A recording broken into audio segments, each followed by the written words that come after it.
Hiya, it's Robin here. It's lovely to see you. Do you ever change your opinion about things? For example, when I was little, I didn't like curry, but now I absolutely love it. My son, when he was little, used to support Liverpool Football Club because the striker Peter Crouch played for him. When Peter Crouch left, he changed his mind and decided to support my team, Crystal Palace. Pause the video and talk about if you've ever changed your mind about anything.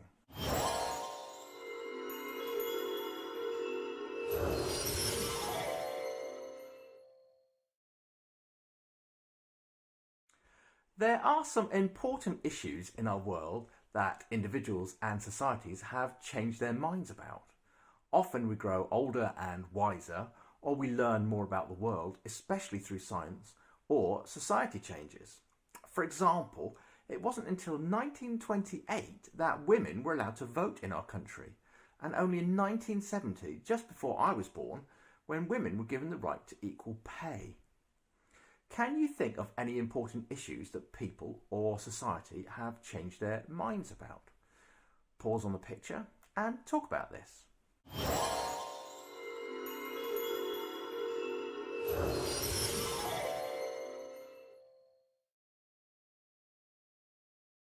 In the last few weeks, there have been two good news stories that have surprised me. Here are two elite sports people. Do you know what they do?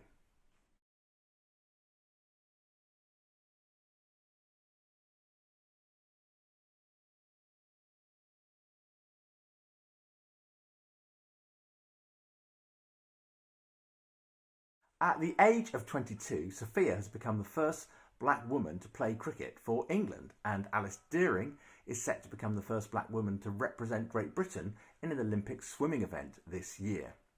I was surprised it's taken until 2021 for these two firsts. It represents the slow but important change in the way our country is changing in how it treats people of different races. Did you know it was only in 1965 when the Race Relations Act made racial discrimination unlawful in public places? There is an ongoing battle against racism that we all have a part to play in. It means that many people have to change their minds and their actions. Pause on this picture and talk about how we can make our country a fairer place for people of all races.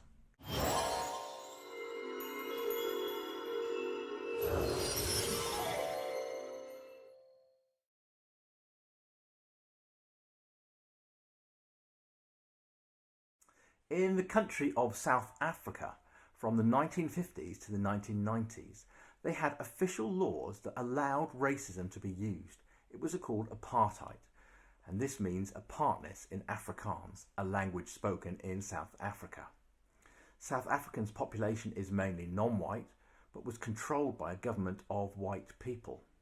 Today's song was written all about this horrible racist system, and it was released in 1988 when it was still happening. It's by Eddie Grant and it's called Give Me Hope, Joanna. Joanna is short for Johannesburg, which is the largest city in South Africa. Enjoy.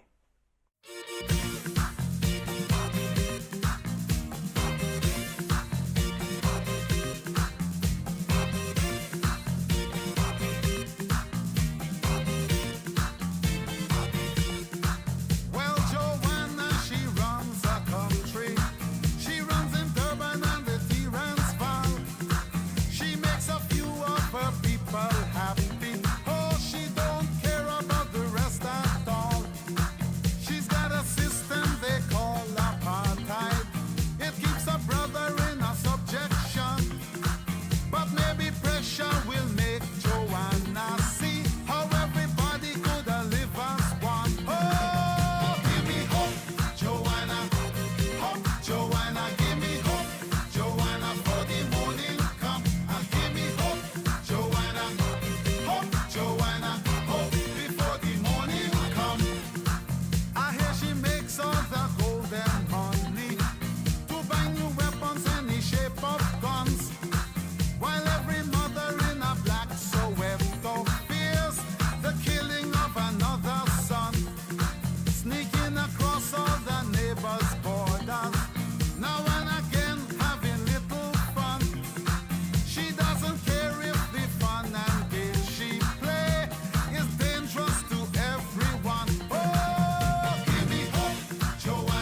For our prayer and reflection time, please pause on the Bible verse, which is something that Jesus said. Talk about what it means to you, and then take a moment of quiet to think about it. I wonder if you feel the need to change some of the ways you think or behave.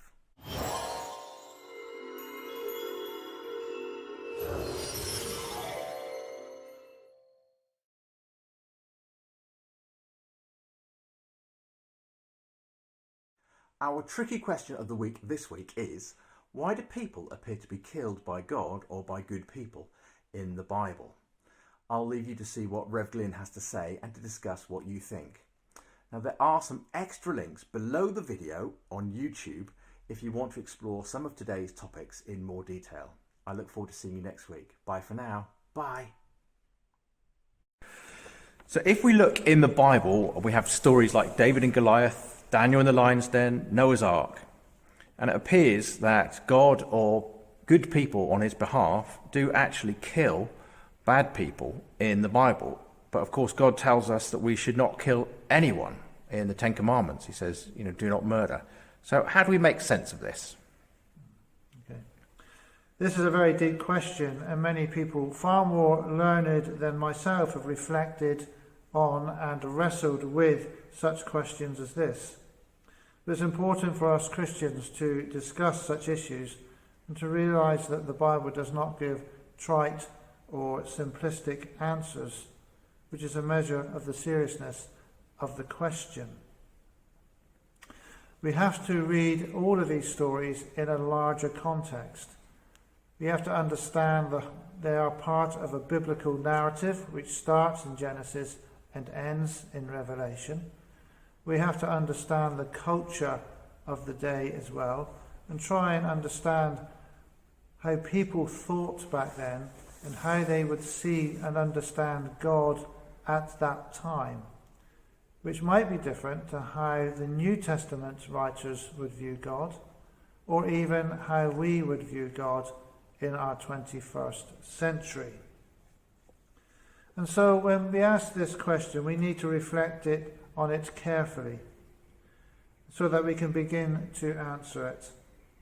So we look at the suffering we see in our world and what are the causes and where does it start. And sadly, and the reality is, it often starts with us human beings. War, poverty, violence, it all starts often with human action. If we consider the phrase that if God is a God of love, then why does all this happen? We are making a statement about the character of God and ourselves in response to that character. God is love, and that's a biblical truth. The created order was brought about because of love. It was God's will to create something that was good, something which he could love, and which would love him in return. And that's an important point to remember, because love cannot be forced. Love is freely given. Love is freely received. Therefore, to love means there must be free will, the right to choose. And we were given that choice. And sadly, many people choose to go against what was God's will and purpose. And as a result, we end up with a lot of the violence we see today. And so those stories in the Bible that we often read, which seem very gruesome and very difficult to understand, are often as a result of people's rejection of God's will and purpose, which has led to violence and sadness and much death.